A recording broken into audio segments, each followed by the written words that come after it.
Good morning. Welcome to हम classes. आज हम लोग क्लास 10 का एक्सरसाइज 6.2 का कुछ क्वेश्चन हल करने जा रहे हैं। चलिए,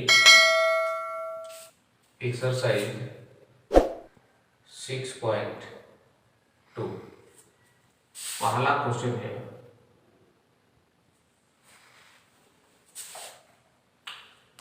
आकृति 1 और 2 में डीई समांतर बीसी है।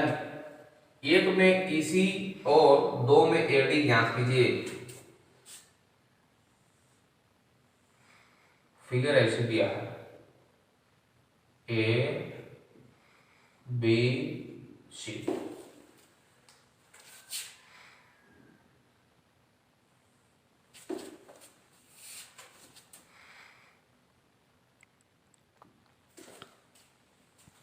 एडी हो गया 1.5,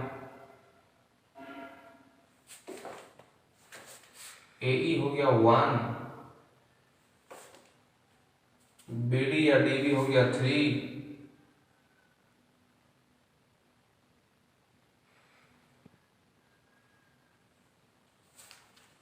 इसी ज्ञात कर रहा आपको। तो यह डीई समांतर बीसी है। क्योंकि डीई समांतर बीसी है, हम लोग थेल्स प्रमेय से जानते हैं, अगर ई इसके समांतर होगा तो ये दोनों भुजाएं एक ही अनुपात में विभाजित होंगे, अर्थात एडी बटे डीबी इज इक्वल टू एई बटे ईसी। इसको बोलते हैं थेल्स प्रमेय से।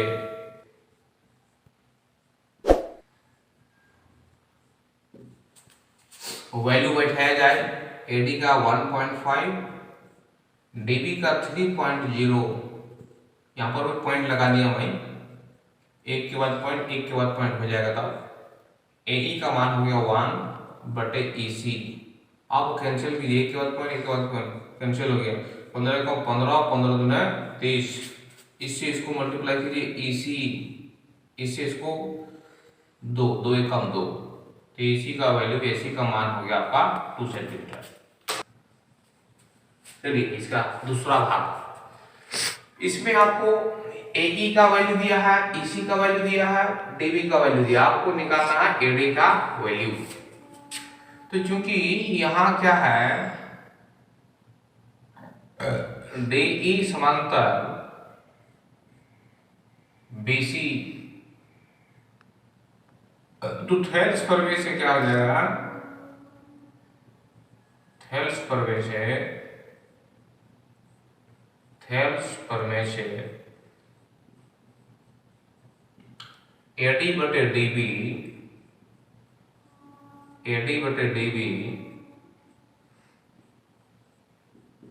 इज इक्वल टू एई बटे ईसी।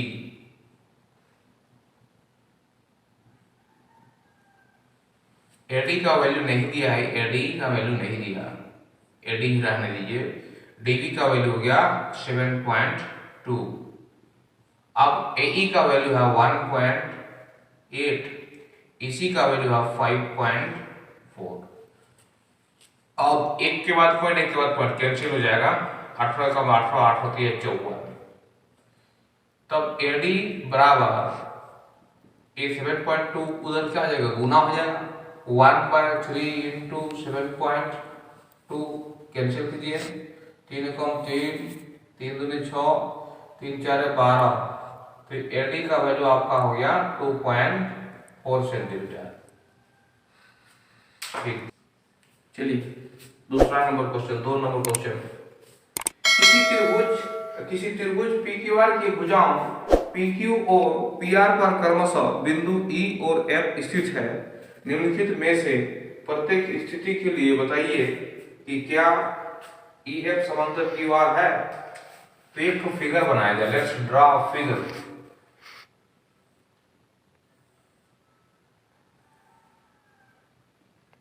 PQR, ठीक है। अब क्या है, PQ पर E है, पी क्यू पर ई और पी आर पर एफ।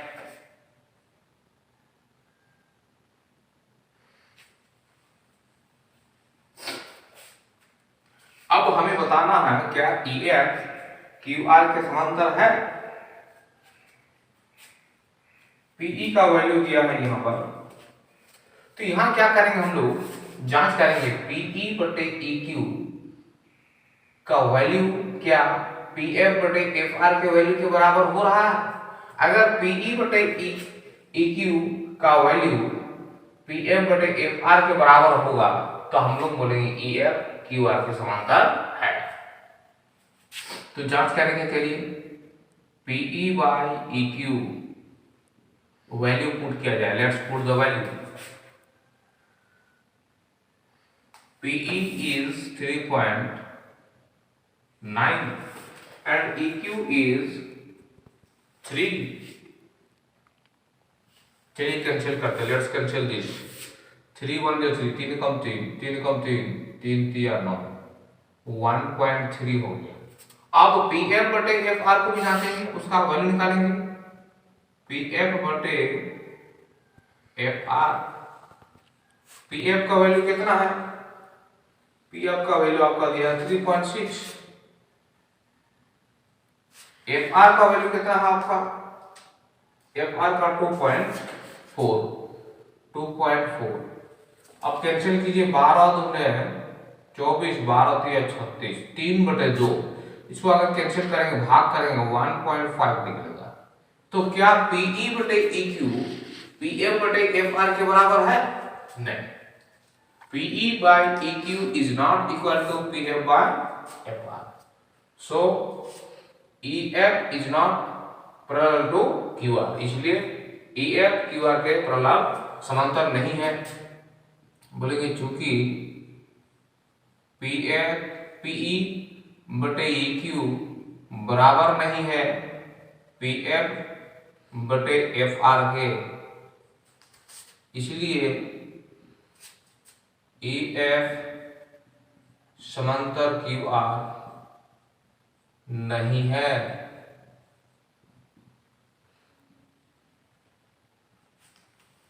EF समांतर QR नहीं है। इस प्रकार बाकी क्वेश्चन आप लोग हल करेंगे। बाकी जो है 2 बचा हुआ है, बाकी 2 क्वेश्चन आप लोग इस तरह हल करेंगे। यदि बराबर हो जाता है, अनुपात अगर बराबर हो जाता है तो क्या हो जाएगा, समांतर हो जाएगा। अगर बराबर नहीं होगा तो क्या होगा, समांतर नहीं होगा। चलिए क्वेश्चन नंबर 3 सोल्व करते हैं। आकृति में यदि LM समांतर CD और LN समांतर CD हो तो सिद्ध कीजिए कि AM बटे AB बराबर AN बटे AD है। चलिए फिगर बनाया जाए। Let's draw the figure.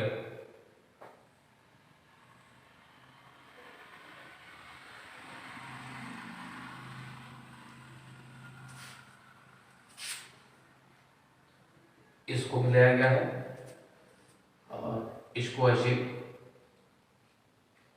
बनाया गया है। A B C D L M N। ठीक, अब आपको दिया है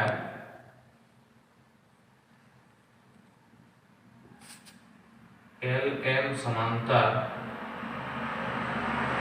CD और दिया है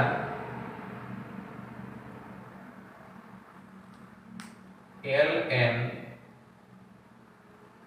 समांतर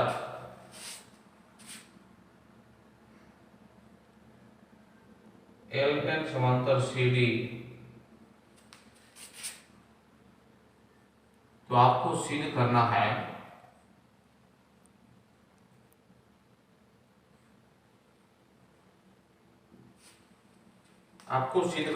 AM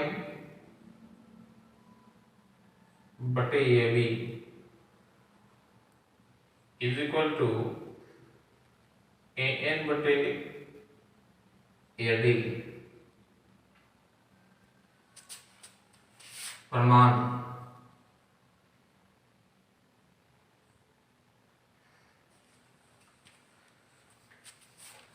ठीक। अभी सिद्ध करेंगे, चलिए सिद्ध करना है। ए एम बटे A B is equal to A N बटे ए डी। ए एम बटे ए बी बराबर ए एन बटे ए डी। चलिए तब बोलेंगे त्रिभुज ए बी सी में, ए बी सी में, त्रिभुज ए बी सी में एल एम समांतर, एल एम समांतर सी बी,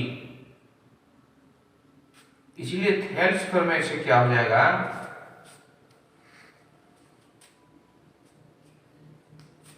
थेल्स प्रमेय से हो जाएगा बी एम बटे एम ए या ए एम,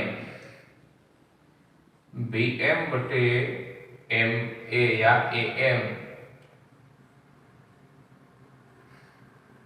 बराबर हो जाएगा सी एल बटे ए एल, सी एल बटे ए एल।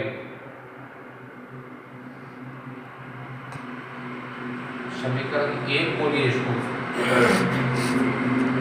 यह थेल्स प्रमेय से, थेल्स प्रमेय से, बाय थेल्स थ्योरम। फिर से त्रिभुज ए डी सी में, ए डी सी में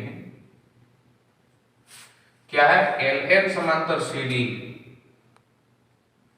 एल एन समांतर सी डी, इसलिए थेल्स प्रमेय से क्या हो जाएगा, उसी प्रकार हो जाएगा डी एन